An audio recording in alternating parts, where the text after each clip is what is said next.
నిన్నటి రోజు ఏంటి చెప్పండి? నిన్న రోజు ఏంటి?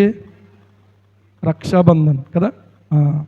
ఆ రక్షాబంధన్ గురించి చాలామంది చాలా రకాలుగా ఆలోచించిన వారు ఉన్నారు.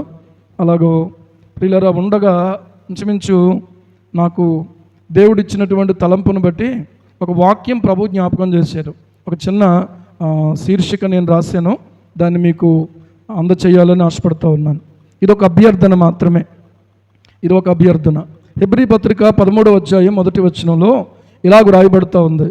ఏంటంటే, సహోదర ప్రేమ నిలువరముగా ఉండనీయుడి, లెట్ బ్రదర్లీ లవ్ కంటిన్యూ అని ఇంగ్లీష్లో వ్రాయబడి ఉంది.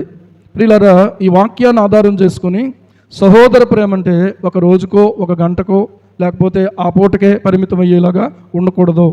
ఎందుకంటే చిన్నప్పటి నుంచి కూడా మనం నర్సరీ నుంచి ఇప్పుడైతే స్కూల్ విద్య వరకు కూడా, స్కూల్ విద్య చిన్ననాటి నుంచి కూడా పెద్ద అయ్యే వరకు కూడా మనం ఒక ప్రతిజ్ఞ చేస్తూ వచ్చాం. ఏంటంటే, భారతదేశము నా మాతృభూమి, భారతీయులందరూ నా సహోదరులు అని మనం ప్రతిజ్ఞ చేస్తూ వస్తున్నాం. మరొకసారి 77 ఏళ్ల స్వాతంత్ర దినోత్సవాన్ని మనం జరుపుకోబోతున్నాం. స్వాతంత్ర్యాన్ని అనుభవిస్తూ 77 ఏళ్ళు పూర్తవుతుంది. రేపు 78వ సంవత్సరంలో అడుగు పెడుతున్నటువంటి వేళ ఈరోజు, నిన్నటి రోజు రక్షాబంధన సంతోషాలతోటి అన్నా చెల్లెళ్ళు, అక్కా తమ్ముళ్ళ బంధాలను గౌరవిస్తూ జరుపుకుంటూ ఈ ఒక్కసారి సెల్ఫీలు ఫోటోలు దిగి దానికి పరిమితం కాకుండా ఆరోగ్యకరమైనటువంటి ఎవరికి హాని హాని ఆలోచన చేయకపోతే ఈరోజు జరుగుతున్నటువంటి హత్యలు కానీ మానభంగాలు కానీ జరగవు.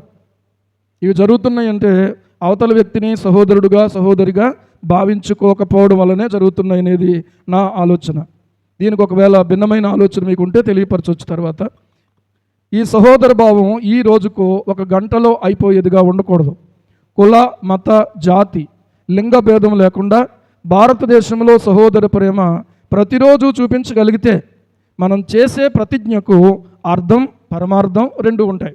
ఎవరిని ఏదో అనాలని అనట్లేదు, కానీ ఒకసారి అందరూ ఆలోచన చేసుకుంటే మంచిది అని నాకు అనిపించి సాటి భారతీయునిగా నా ఆవేదన మీకు నివేదించి మిమ్మలను అభ్యర్థిస్తూ ఉన్నాను.